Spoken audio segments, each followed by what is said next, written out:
Bismillahirrahmanirrahim. Elhamdülillahi Rabbil alemin. Vessalatu vesselamu ala eşrefil enbiyai vel mursalin. Ala seyyidina nebiyyina Muhammedin ve ala alihi ve sahbihi ecmaîn. Rabbi şrah li sadri ve yessir li amri ve hlul uqdeten min lisani yefqahu qawli. Birincisi, əziz və dəyərli qardaşlarım, ilk öncə özümə, sonrasının hər birinizə çox böyük olan Rəbbimizdən haqq təqvası ilə qorxmağı nəsihət edirəm. Və həqiqətən də Allah Subhanahu wa Ta'ala mübarək kitabında buyurur ki, sizin ən hörmətliniz Allahın dərgahında Allahdan ən çox qorxanınızdır. Rəbbimizdən qorxmaq Allah Subhanahu wa Ta'ala'nın üzərimizdə olan əmrlərini yerinə yetirməyi və nəyi ki bizlərə qadağan edibsə və nədən ki çəkinməyə əmr edibsə o şeylərdən uzaq durmaqla bu sifəti qazanmaq olar. Və əlhamdülillah ki, dəyərli qardaşlarım, qarşıdan gözəl, mübarək Ramazan ayı gəlir. Allah Subhanahu wa Ta'ala dua edirəm ki, Allah Ta'ala bizləri sağ-salamatçılıqla bu Ramazan ayına çatdırsın. Bu Ramazan ayının oruclarını tutmağı bizlər üçün asanlaşdırsın. Və həmçində bu ayda etdiyimiz ibadətlərimizi qəbul buyursun və bizləri bu mübarək Ramazan ayından bağışlanmış halda çıxan qullarından etsin. Yəni, bu günləri qısa da olsa Allah'ın izni ilə Ramazana aid olan bəzi suallar olacaq. Və o sualların, belə deyək, cavabları. Çünki hər il görürsən ki, suallar eyni olsa da hər il təkrarlanan suallardır. Nə orucu pozur, nə orucu pozmur və kəffarə 60 gün tutulmalıdır orucdayı, pozsam, yoxsa bir gün tutulmalıdır. Yəni, müxtəlifdir. Ona görə inşallah bu sualların cavabını çalışacaq inşallah bugünkü dərsimizdə və növbəti dərslərdə öyrənək. Birinci, yəni qısa olaraq deyək ki, qardaşlarım, Ramazan ayı mübarək aydır. Və Ramazan ayı hicri təqvimi ilə 9-cu aydır. Hicri təqvimində 9-cu ay gedir. Alimlər deyirlər ki, nə üçün bu aya Ramazan adı verilir və bəzi rəvayətlərdə gəlir ki, ərəblər ümumiyyətlə hər bir aya o mövsümdə, o vaxtı baş verən hər hansı bir hadisə ilə bağlayarlar o ayı. Və Ramazan ayı da ilk orucluq vaxtları isti vaxtlara düşdüyü üçün, yəni daşları qızdıran və yaxud da istilik, yəni bu kökdən gəlir, bu sözdən gəlir. Yəni isti olduğuna görə ona bu cürlə ad verilmişdir, Ramazan. Və yeganə ay adıdır ki, Allah Taala mübarək kitabında çəkib bunun adını. Bəqərə surəsi 185-ci ayədir. Allah Taala şəhr-ü Ramazan deyir. Yəni Ramazan adını çəkib, Quran-ı yeganə aydır. Və həmçinin də bu ay ona görə mübarək bir aydır ki, 1000 aydan xeyli bir gecə var bu ayda, Qədir gecəsi. Ramazanın son 10 gününün tək günlərindədir. Və həmçinin yenə də bu ay mübarəkdir ona görə ki, bu ayda ümrə ziyarəti edən bir kimsə üçün sanki Allah Rasulü sallallahu aleyhi və səlləmlə bərabər həcc etmiş kimi savab yazılarına. Və həmçinin də bu ay ona görə mübarəkdir ki, bütün səməvi kitablar, Tövrat, İncil, Zəbur bu ayda nazil olur, Ramazan ayında. Necə ki, Şeyh Alman Rəhməhullahın Həsən saydığı, hesab etdiyi hədisdə Allah Rasulü buyurur ki, İbrahimin səhifələri, Suhuf-u İbrahim, deməli, Ramazan ayının 1-ci gecəsi, Tövrat, Ramazan ayının 7-ci gecəsi, İncil, Ramazan ayının 14-cü gecəsi, Zəbur isə Ramazan ayının 19-cu gecəsində nazil olmuşdur. Və sonra Allah Rasulü buyurur ki, Quran-ı Kərim isə, yəni Allahın kitabı, Quran isə Ramazan ayının 25-ci gecəsi nazil olmuşdur. Və hədis həsəndir. Və bu ayı, dəyərli qardaşlarım, hər bir müsəlman, əksər müsəlmanlar görürsən ki, bu ayı gözləyir, həsrətindəyik. Deyir ki, bu ay gəlsin, günahlarından tövbə eləyəcəm. özümü düzəldəcəm, özümü islah edəcəm. Buna qədər elədiklərimiz, səhvlərimiz, xətalarımızı çalışacaq ki, bu ayda nə edək, düzəldək.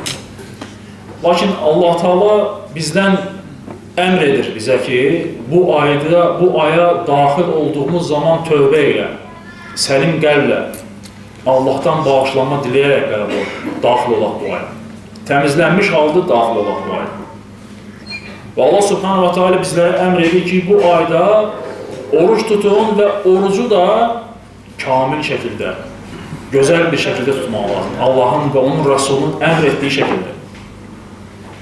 İnsanın gözü də oruç tutmalıdır, qulağı da oruç tutmalıdır, dili də oruç tutmalıdır, əli də oruç tutmalıdır, ayağı da oruç tutmalıdır, bütün əzaları da oruç tutmalıdır. Yəni, o demək deyil ki, mən bu ayda ac qalım, lakin ad olsun ki, mən oruç tutum. Ona görə də Allah Rasulü buyurur ki, sizlərdəndir elə bir kimsə olacaq ki, bu ayda oruç tutacaq, lakin ona yalnız və yalnız bu aydan aclıq və susuzluqdan başqa heç bir şey qalmayacaq qiyamət günü. Susuzluq və aclıqdan başqa heç bir şey qalmayacaq. Ona görə də bu ay bizi öyrədir ki, bu aya gözəl qəlblə, təmiz şəkildə daxil olub və kamil şəkildə, gözəl bir şəkildə bu ayın oruclarını tutmaq. Bu ayın oruclarını tutmaq. Və Ramazan ayı ildə bir dəfə olan şeydir, yəni ibadətdir. Və əlhamdülillah ki, çalışmaq lazımdır ki, bu ayda yəni olan məsələlər hansı ki, sənin orucuna zərər gətirə bilər, sənin orucu poza bilər, onları da öyrənmək lazımdır ki, orucun gözəl bir şəkildə olsun, kamil şəkildə olsun. Deməli, dəyərli qardaşlar, birinci verilən ən çox suallardan, yəni orucla bağlı qan vermək məsələsidir. Yəni Ramazanda, yəni oruc ikən ümumiyyətlə və həmçində xüsusən Ramazanda qan vermək və yaxud da hicam etdirmək olar yoxsa yox? Bir şey deyək ki, burada iki məsələ var. Var qan verən və qan alan. Qan almaq ayrıdır, qan vermək isə tam başqadır. Hərəsinin ayrı-ayrı hökmləri var. Ona görə də alimlər deyirlər ki, o alimlər ki, hansı ki, söyləyirlər ki, qan vermək orucu pozur, onlar Allah Rasulü sallallahu aleyhi və səlləmdən varid olan zəif bir hədisə əsaslanırlar. Və əksər alimlər də bu hədisi zəif sayırlar. Necə ki, Allah Rasulü buyurur ki, kimdir oruclu ikən qan aldırarsa və yaxud da onun üçün qan alarlarsa, orucu pozulmuş olar. Bu hədisə əsaslanır. Lakin digər qrup alimlər, necə ki, bu barədə qeyd olunur ki, İmam Şafiidir, Beyhəqidir, həmçin Abdülbər, İmam Nəvidir, həmçin Şeyx Albani müasirlərdən onlar qeyd edirlər ki, İbn Abbas radiyallahu anhudan gələn səhih hədisdə, hədis Buxaridə keçir, buyurur ki, Allah Rasulü oruclu ikən qan aldırardı. Oruclu ikən qan aldırardı. Və bu da orucunun pozulmamasını göstərir. Ona görə də bu məsələdə ən doğru olan, ən səhih olan rəy budur ki, oruclu ikən qan vermək və yaxud da qan aldırmaq orucu pozmur. Lakin alimlər, xüsusən də Şeyx Hüseymin rahimehullah deyir ki, əgər qan vermək iftardan sonraya saxlamaq mümkündürsə, bunu iftardan sonra etmək nə gözəldir. Çünki ola bilər ki, insan qan verdiyi zaman halı pisləşsin, zəifləsin və iftara kimi orucu pozmaq ehtimalı olsun. Ona görə ən gözəli iftardan sonra bunu etmək olarsa etsin. Yox, əgər mümkün deyil, xəstə var və ona mütləq qan çatdırılmalıdırsa, bu zaman xəstənin həyatını qurtarmaq daha nədir? Öndədir, daha öndədir.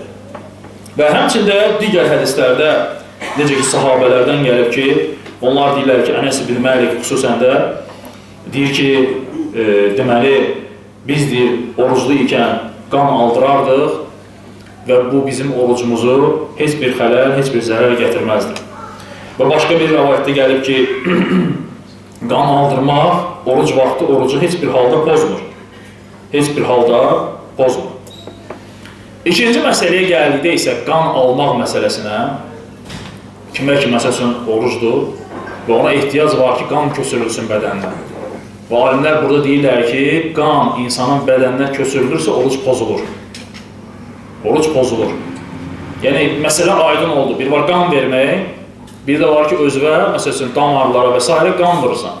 Çünki alimlər deyirlər ki, həmçinin tibb də onu sübut edir ki, qanın tərkibində qidalandırıcı maddələr çoxdur.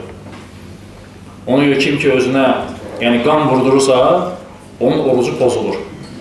Onun orucu pozulur, deyəli qardaşlar. İkinci məsələ və ən çox verilən suallardandır ki, namaz qılmayan kimsə oruç tuta bilər, yoxsa yox? Bu da çox verilir sual. Ki, namaz qılmır, lakin istəyir oruç tutsun. Məsələn, əksəriyyətimizin valideynləri görürsən ki, evdə qardaş, bacı və s. namaz qılmırlar, amma oruç tutmaq istəyirlər. Və əlhamdülillah ki, əhl-i sünnənin etiqadı, yəni bizim etiqadımız odur ki, bu məsələdə, əgər insan Allahın təkliyini qəbul edirsə, onun Peyğəmbərinə iman gətirirsə, Allahın kitabına, Quran-ı Kərimə iman gətirirsə və namazın fərziyyətini bilir, lakin inkar etmir, müəyyən tənbəllik və s. kimi səbəblər gətirirsə, qılmırsa, o insan müsəlmandır. O insan müsəlmandır. Və oruc da tuta bilər. Və indiyə kimi heç kəs deməyib ki, əgər bir insan namaz qılmırsa, oruç tutmasın və yaxud da salih əməllər etməsin. Namaz qılmasın, daha doğrusu həcc etməsin. Heç kəs bunu söyləməyib. Və ona görə də bəziləri deyirlər ki, əgər insan namaz qılmırsa, onun orucu batildir və yaxud da orucu qəbul deyil. Bu cürünü söyləmək ən aşağı mərtəbəsi cahillikdir o insanın. Çünki umumən heç kəs deyə bilməz ki, necə ki Allah Rasulü buyurur ki, Ramazan ayı daxil oldu, kimdir ixlasla, imanla, savabını Allahdan umaraq Ramazan orucunu tutarsa, onun keçmiş günahları bağışlanar. Allah Rasulü buyurur. İndi kimsə Ramazan ayının orucunu tutdusa, bitirdirsə, deyə bilər ki, mənim keçmiş günahlarım bağışlandı artıq. Heç kəs bunu deyə bilməz. Və yaxud da mən Ramazandan bağışlanmış halda çıxdım. Ona görə də nə qədər müşahidələrimiz onu göstərib ki, vallahi nə qədər insanlar olub ki, Ramazan ayında oruca başlayıb, onları götürüb gətirmişik meçidə, təravih namazları olsun və yaxud da cümə namazları olsun, görürsən ki, o salih əməllər, o salih işlər etmək səbəb olub ki, onların hidayət olunmasına. Səbəb olub, onların hidayət olunması və namaz qılmasına, ibadət etməsinə rəblərinə.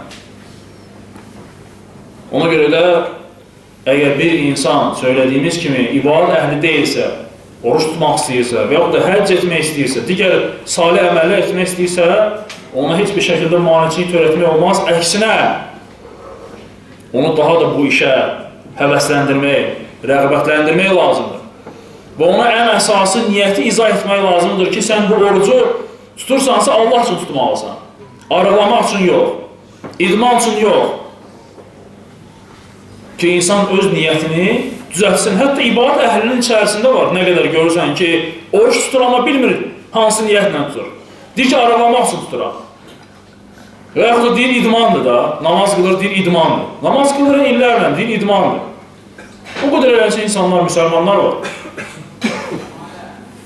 Ona görə də elə kimsələrə başa salmaq və əksinə dini nə etmək, gözəl tərəflərini göstərmək, necə ki Allah Taala Zəlzələ surəsində buyurur ki, insan etdiyi zərrə qədər yaxşılıqların mükafatını alacaq.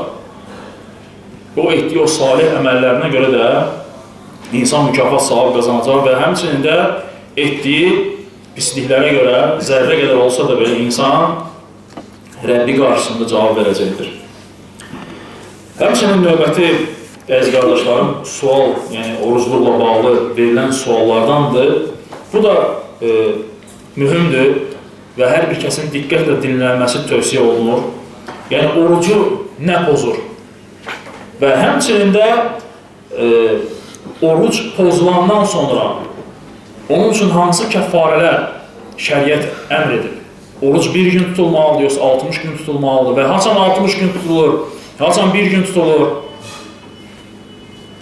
Və deyilir ki, dəyərli qardaşlarım, oruc yalnız 3 dənə şərt var ki, hansı ki o 3 dənə şərtə görə oruc pozula bilər. Birincisi, alimlər söyləyirlər ki, oruç tutan şəxs onu pozan şeylər barəsində məlumatlı olmalıdır. Deməli, birinci, oruç tutan insan o orucuna xələl gətirən, onu pozan şeylər barəsində məlumatı olmalıdır. Misal üçün,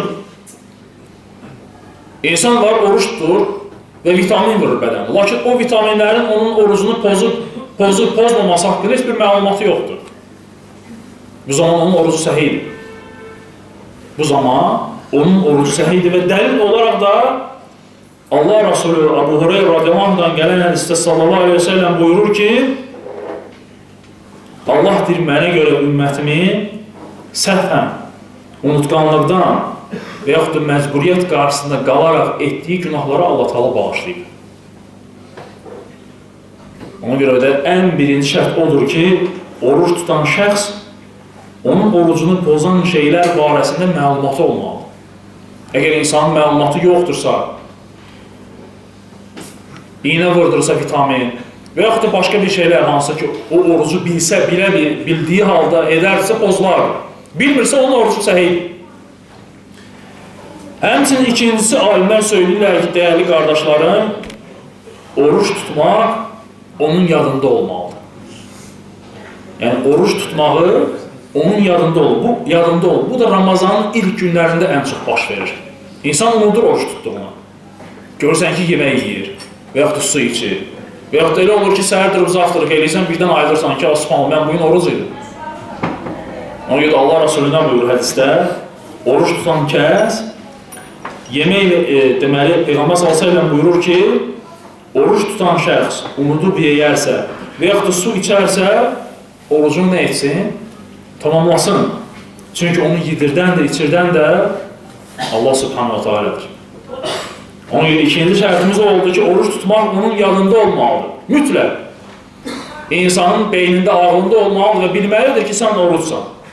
Həmçinin, üçüncü şərt, o kəs orucu qəsdən pozmalıdır. Yəni, qəsdli şəkildə bildiyi halda ki, orucdur və orucunu pozur. Səhər durur, baxır saata ki, artıq səxurun vaxtı girir. Yemək olmaz. Lakin deyir ki, qoy yiyim də, axşama kimi dayana bilmərəm. Sən artıq bildiyin halda yiyirsənsə, sənin orucun səhih deyil. Ona görə də deyilir ki, buradan belə bir nəticə çıxır ki, elmsiz olaraq, yaxud unudaraq, yaxud da zorla vadar edilərək orucu pozan şəxs, deməli, orucu pozan şəxs, şəxsin orucu səhih sayılır və həmin günün qəzasını tutmaq da ona lazım gəlmir. Və başqa bir hədisdə gəlib ki, əgər insan Ramazan ayında oruclu ikən unudaraq yiyərsə, nə qəza tutur, nə də buna görə kəffarə ödür. Nə qəzasını tutur orucunu, nə də kəffarəsini ödür, dəyərli qardaşlarım.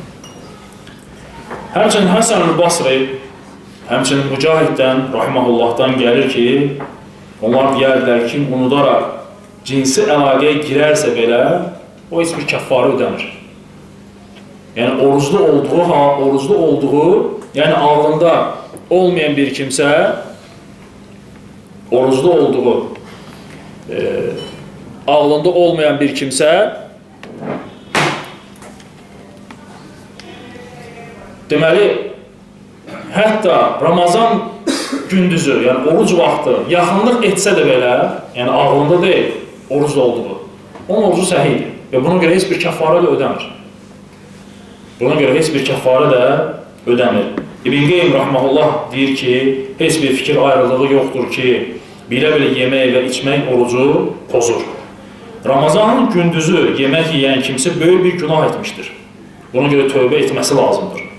Cümhur alimlər deyirlər ki, insan hətta dişlərinin arasında qalan yeməyi belə bilə-bilə oruclu olduğunu bildiyi halda yersə, udarsa, o belə orucunu pozur. Deməli, bunlar hamısı nəyə aiddir? Bilə-bilə, yəni qəsdi şəkildə bildiyi halda ki, oruclu bunları edir. Oruç tutulan müddətdə unudaraq yemək və ya içmək isə orucu nə etmir? Batil etmir. Necə ki, Əbu Sələmə radiyallahu anh gələn hədisdə rəvayət olunur ki, Allah Rasulü buyurdu ki, Ramazan ayında unudub orucunu pozan şəxsə nə qəza etmək, nə də kəffara, yəni cərimə vermək lazım deyildir. Deməli, 3 dənə şərtdir, dəyərli qardaşlarım. Birincisi, oruç tutan şəxs orucunu pozan şeylər barəsində məlumatlı olmalıdır. İkincisi, oruç tutmaq onun yadında olmalıdır. Üçüncüsü, o kəs orucu qəsdən pozmalıdır. Qəsdi şəkildə pozmalıdır. Yaxşı, bundan sonra kəffarələr necə olur? Əgər bu 3 dənə şərt yoxdursa və insan bildiyi halda qəsdən orucunu pozursa və gəlib ki, yuxarıda qeyd olunanlardan cinsi əlaqə müstəsna olmaqla hər hansı bir yolla orucu pozan şəxs bunun əvəzinə tövbə və yalnız bir gün oruç tutmalıdır. İstənilən bir şeylə. Bilə-bilə götürdü, yedi, su içdi, çay içdi, bilə-bilə vitamin iynə vurdu. İstənilən bir şeylə bilə-bilə orucunu pozdu. Cinsi əlaqə müstəsna olmaqla. Qalan nə varsa orucu pozan, onları edirsə bilə-bilə, buna görə insan bir gün qəzasını tutmalı və tövbə etməlidir. Tövbə edib Allahdan bağışlanma diləməlidir. Çünki oruc fərz olan əməllərdəndir və bu, böyük günahlardandır kim ki pozarsa bunu. Və sonra deyilir ki, cinsi əlaqəyə gəlincə isə qeyd etmək lazımdır ki, onun cəzası fərqlidir. Cinsi əlaqənin cəzası fərqlidir. Necə ki, Allah Teala necə ki, gəlib ki, hədisdə həqiqətən də cinsi əlaqə orucu pozur. Hər kim Ramazan ayında oruclu ikən cinsi əlaqəyə girərsə, onun orucu pozulur. Onun orucu pozulur. Lakin burada fayda olaraq söyləyirəm ki, cinsi əlaqə ilə girildiyi zaman ər-arvad hər iki tərəf razılıq olaraq yaxınlıq ediblərsə, hər iki tərəfin də orucu pozulur. Bundan sonra şəriət onların üzərinə kəffarə qoyur. Necə ki, gəlib ki, hədislərdə ki, deməli,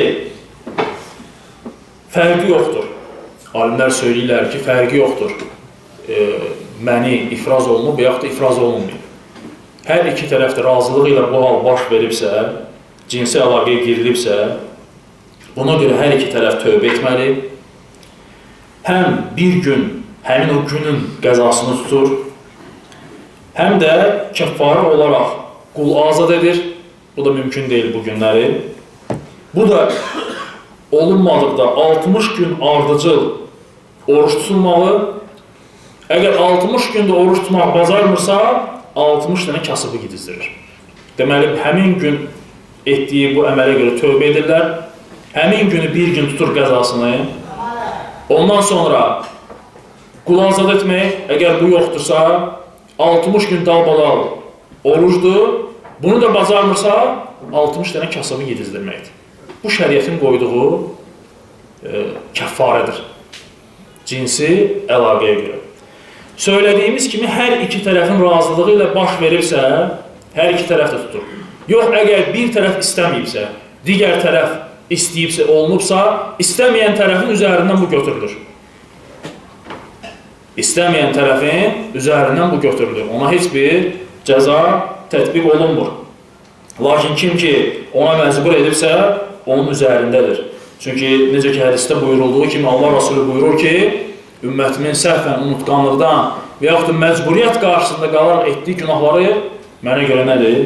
Əfv olunmuşdur. Sonra, dəyərli qardaşlarım, söylədiyimiz kimi yaxınlıq orucu pozan, yəni bu kəffarələr tətbiq olunur, yalnız oruc vaxtı bu şeylər baş verərsə, yəni səhurdan ta iftara kimi. İftardan sonra isə bu qadağa götürülür. iftardan sonra, yəni orucu açandan sonra bu qərara götürülüncə ki, Allah Taala buyurur ki, orucluq gecəsi zövcələrinizlə yaxınlıq etmək sizə halal edildi. Necə ki, Bəqərə surəsində gəlir. Növbəti fayda, dəyərli qardaşlarım, faydalardan biri də budur ki, bu yalnız Ramazan ayına aiddir. Bu yalnız Ramazan ayına və Ramazan orucuna aiddir, dəyərli qardaşlarım. Sünnə oruclarına, nafilə oruclarına bunun heç bir adiyyəti yoxdur. Deməli, və həmçinin də qəza orucuna. Məsələn, Ramazandır bitirmişəm və Ramazandan 5 gün qəzam qalır. Başqa bir aylardır, Ramazan qutardı, başqa bir ayda mən o qəzaları tutanda yoldaşı ilə yaxınlıq etdi. Buna görə həmin o 60 gün və yaxud da qul azad etmək və yaxud da 60 kasıb yedizdirmək nədir? Kəffarəsi yoxdur. Bu yalnız və yalnız Ramazan ayına aiddir. Və Ramazanın hörmətinə görə belədir. Ki, insanlar məsuliyyətli olsunlar bu ayda. Ona görə də görürsən ki, hətta insan səfərə gedəndə çalışır ki, Ramazanı tutsun. Niyə görə? Çünki səfərdən gələndən sonra, artıq Ramazan bitəndən sonra o qəzalar ki tutursan, onun ləzzəti Ramazandakı kimi olmur. Onun ləzzəti Ramazan ayındakı kimi olmur. Ona görə Ramazanın hörmətinə görə bu cür kəffarələr əmr olunmuşdur. Lakin sünnə namazlarında, sünnə oruclarında, qəza oruclarında bu cür hal baş verərsə, ona görə nə deyək, kəffarə ödənilmir. Və həmçinin də sünnə namazına görə, daha doğrusu sünnə oruclarına görə heç bir belə dedik, qəzası da yoxdur. Çünki çox vaxt soruşurlar ki, mən sünnə orucunu buraxdım, onun bir gün sonra qəzasını tuta bilən yoxdur. Yəni, sünnənin, orucların qəzası yoxdur. Həmçinin, dəyərli qardaşlarım, bütün bunlara dəlil nədir? Bütün bunlara dəlil, deməli, Allah Rasulü sallallahu aleyhi və səlləmin Buxarı Müslimdə gələn hədisdir, dəlil. Necə ki, gəlib ki, hədislərdə Abu Hurayra radiyallahu anh deyir ki, bir yerdə oturmuşduq və bir nəfər gəlir və Peyğəmbər sallallahu aleyhi və səlləmə deyir ki, ya Rasulullah, həlak oldum deyir. Və Peyğəmbər sallallahu aleyhi və səlləm buyurur ki, ona sənin nə olub? Deyir ki, mən deyir, Ramazan ayında oruclu ikən zövcəmlə deyir, əlaqədə olmuşam deyir. Və sonra Peyğəmbər sallallahu aleyhi və səlləm ona şəriətin əmr etdiyini deyir. Deyir, qul azad edə bilərsənmi? O da deyir ki, xeyr. 2 aydır ardıcıl oruç tuta bilərsən? Deyir ki, xeyr. 60 yoxsulu miskini yedizdirə bilərsən? Deyir, xeyr. Yəni, Peyğəmbər sallallahu aleyhi və səlləm bütün bunları sadalayır ona. O da hamısında cavab verir ki, bunları heç birini eləyə bilmərəm. Və sonra bir qədər susur Allah Rasulü. Bu zaman bir zəmbil Peyğəmbər s.ə.v-in yanına xurma gətirirlər. Və zəmbili götürür, verir ona, deyir, get, apar bunu sədəqə olaraq payla. Yəni, subhanallah. Yəni, görün, şəriət onun üçün nə qədər asanlaşdırır. Yəni, bunu paylamaqla o kəffarə sənin üzərindən düşəcək. Və həmin insan deyir, sədəqəni götürür və deyir ki, ya Rasulullah, mənim yaşadığım yerdə məndən kasıbı yoxdur. Ən kasıbı elə mən özüməm. Ən kasıbı elə mən özüməm. Və bu hədisdən faydalar çıxardıblar, dəyərli qardaşlarım. Faydalardan biri də odur ki, başqasının yerinə kəffarənin ödəməyin caiz olmasıdır. Başqasının yerinə kəffarənin ödəməyin caiz olmasıdır. Ola bilər, mənim imkanım olmasa, amma mənim qardaşım mənə kömək eləyə bilər o kəffarəni ödəməkdə. Və həmçində günah edən şəxsə başqası tərəfindən ödənilən cərimədən istifadə etməsi. Yəni, icazəlidir. Bu hədisdə onun dəlilidir. Və həmçində Ramazan ayının oruç tutulan müddətində qəsdən cinsi əlaqə girənin kəffarə cərimə ödəməsi və s. kimi o söylədiyimiz, yuxarıda qeyd etdiyimiz bütün o kəffarələr bu hədisdə qeyd olunmuşdur. Növbəti məsələ ayının oldu da yəni ki, inşallah. Yəni, inşallah, özünüz də bir də dinləsəniz dərsi daha mükəmməl şəkildə başa düşüləcək. Yəni, çətin bir şey yox. Həmçinin suallardan qusmaq məsələsidir. Yəni, insanın qusması oruclu ikən Ramazanda və yaxud da sünnə oruclarında orucu pozur, yoxsa yox. Və qeyd olunur ki, hədisdə ki, Allah Rasulü sallallahu aleyhi ve sellem buyurur ki, hər kim qəsdən özünü qusturarsa, bunun qəzasını tutsun. Başqa bir rəvayətdə gəlir ki, hər kim iradəsinə asılı olmadan qussa, orucun qəzasını tutmalı. Kim də qəsdən özünü yəni qusturmasa, yəni qəsdi şəkildə olmadan qusarsa, buna görə heç bir qəza nə etmir? Tutmur. Buna görə heç bir qəza tutmur. Deməli, bu hədislər dəlildir ki, dəyərli qardaşlarım, qusmaq da insanın, necə ki, Şeyh Hüseymin Rahmanullah fətvalarında deyir ki, əgər insan qusmaq istədiyini hiss edərsə, ögüyərsə və ögüdüyü zaman, yəni qusmaq istədiyi zaman sonradan təzdən özünü saxlayıb sakitləşərsə, orucu səhiydir inşallah, orucunu davam etsin. Və bilə-bilə olmadan qusarsa, yenə də orucu səhiydir, orucuna davam edir. Lakin kim ki bilə-bilə qəsdi şəkildə özünü qusturarsa, orucu pozulur və ona görə bir gün qəza tutur. Və həmçinin Şeyh Hüseymin deyir ki, əgər insanda xəstəlik nəticəsi qusmaq gəlirsə, sıxıb özünü saxlamasın. Çünki bu onun sağlamlığına da ziyan ola bilər. Ona görə də həmin günü orucunu pozub və daha yaxşıdır ki, sonradan bir gün bu qəzasını tutsun. Çünki bu belə suallar çox gəlir Ramazanda ki, başım ağrıyır, özümü pis edirəm, iftara hələ bir neçə saat qalır, orucu pozum, yoxsa dözün. Yəni, insan özünü zülm etməməlidir. Çünki Allah Teala sənə üçün bunu asanlaşdırır. Allah Subhanahu wa Ta'ala mübarək kitabında buyurur ki, səfər etdiyiniz zaman, xəstələndiyiniz zaman oruç tutma. Allah Teala sənə buyurur ki, oruç tutma, qaydandan sonra tutarsan. Xəstəsən, qüsl eləmə, təyyəmmüm elə. Amma biz özümüzü məcbur edir. Yox, mən dəstəmaz alacam. Girir soyuqla dışına dəstəmaz Allah pis olur.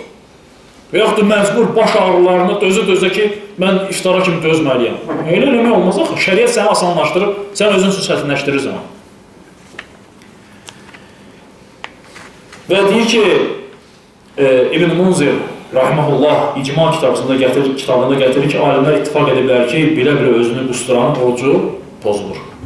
Və kim ki bilə-bilə etməzsə, oruc səhidir deyək qardaşlar. Həmçinin növbəti sual misvaqdan istifadə etmək və həmçinin də diş pastalarından istifadə etmək olar yoxsa yox, oruclu ikən.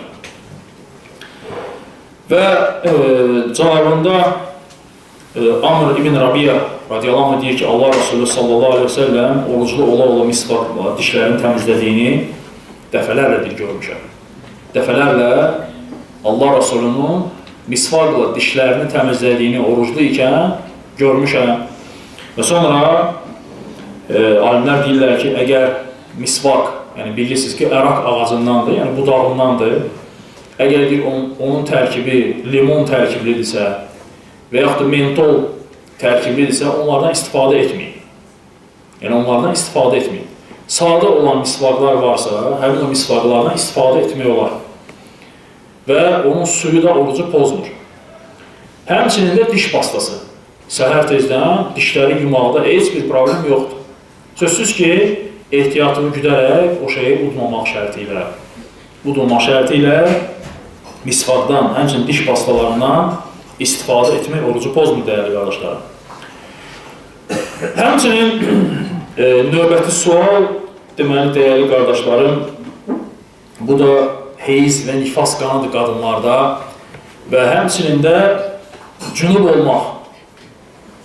Orucu pozur yoxsa yox? Sual verirlər ki, oruclu idim, yatdım, ayıldım ki, günorta vaxtı cünub olmuşam. Orucum bozulur yoxsa davam edir? Nifas və heyz qanına gəldikdə Ayşə radiyallahu anh deyir ki, biz heyzli olarkən orucu və namazı tərk edərdik. Hətta iftara bir dəqiqə qalmış belə, bir dəqiqə qalmış qadının heyzi başlayarsa oruc pozulur və həmin günün qəzasını tutacaq. Hətta bir dəqiqə qalmış belə. Ona görə də Ayşə radiyallahu anh deyir ki, biz heyzli olarkən orucu və namazı tərk edərdik, sonra isə bizə yalnız orucun qəzasını tutmaq əmr onlardır. Namazın yox. Namazın qəzalarını biz qılmazdıq, lakin orucun qəzalarını biz tutardıq. Sonra, deməli, burada belə bir sual verilir ki, bəzən görürsən ki, qadınlar Ramazan ayının orucunu tutmaq üçün müəyyən tabletkalar var. O tabletkalardan istifadə edirlər dərmanlardan ki, heyz halı uzansın, geciksin, ki Ramazana düşməsin, ki Ramazanı rahat bir aya tutsunlar. Və həmçində bu cür tabletkalardan istifadə olunur həc vaxtı, ki qadın həcdə olanda əgər heyz baş verərsə, o müəyyən ibadətlərdən məhrum, yəni qalır, o ibadətləri etmir. Ona görə o tabletkalardan istifadə etmək olar ki, heyzin vaxtını gecikdirmək ki, ibadətləri rahat şəkildə etmək. İcazəlidir. Alimlər deyirlər ki, icazəlidir. Hətta İbn Ömərdən belə bir əsər gəlir. Ondan soruşurlar, heyzin qarşısını almaq üçün istifadə olunan təbii dərman maddələrindən deyir ki, burada heç bir problem yoxdur. Şeyh Abdurazaq Müsənnəf əsərində qeyd edir bu əsəri. Ona görə də istifadə edə bilər qadın. Ki, Ramazan ayını bir ay rahat orucunu tutur. Amma yenə də həkimlə məsləhətləşmək, çünki o dərmanlar, alimlər deyirlər ki, ola bilər onun əzalarına, digər bədən orqanlarının ziyanı olsun. Yəni, ziyanı yoxdursa, bundan istifadə etmək olar. O ki, qaldı, deməli, həmçə nifas da bilirsiniz ki, doğuşdan sonra olan haldır. Əgər qadın doğuşdan sonra 40 gün namaz qılınır, oruç tutulur. Həmçə nifas halında da oruç tutulmur. O ki, qaldı, cünub halına deməli, cünub olarsa, əgər insan söylədiyimiz kimi gün orta vaxtı oruclu ikən ayılır ki, məsələn, cünub olur, orucu pozulur yoxsa, yox, pozulmur. Ümumiyyətlə, yəni, cünub olmağın oruca dəyərli qardaşlar heç bir adiyyəti yoxdur. Oruca heç bir adiyyəti yoxdur. Və bir çox hədislər rəvayət olub Allah Rasulü sallallahu aleyhi ve sellemdən ki, zövcələri deyir ki, Peyğəmbər sallallahu aleyhi ve sellem yəni bizimlə yaxınlıq etdikdən sonra səxrını edər və orucu tutar. Və sonra sübhə yaxın, yəni sübh namazını girəndən sonra artıq Peyğəmbər sallallahu aleyhi ve sellem nə edərdi? Qüsl alardı və namazları bilan. Qüsl almaq yalnız namaza aiddir. Yəni oruca cünub olmağın heç bir adiyyəti yoxdur, qardaşlar. Heç bir adiyyəti yoxdur, yəni pozmur. Bu qədər dəyərli qardaşlarım, inşallah deməli növbəti sualları inşallah ki, növbəti dərslərimizdə oxuyacaq Allahın izni ilə. Allah Subhanahu dua edirəm ki, Rəbbimiz bu dərslərimizi İslam ümməti üçün, Muhammed ümməti üçün xeyirli, faydalı və bərəkətli dərslərdən etsin. Bizləri fitnədən və əhlindən qorusun və bizləri bu dünyadan yalnız müsəlman olduğumuz halda gözürsün. Subhanəkə Allahumma bihamdik, əşhədu ən la ilahə illə ente, estağfiruka və etûbu ileyk.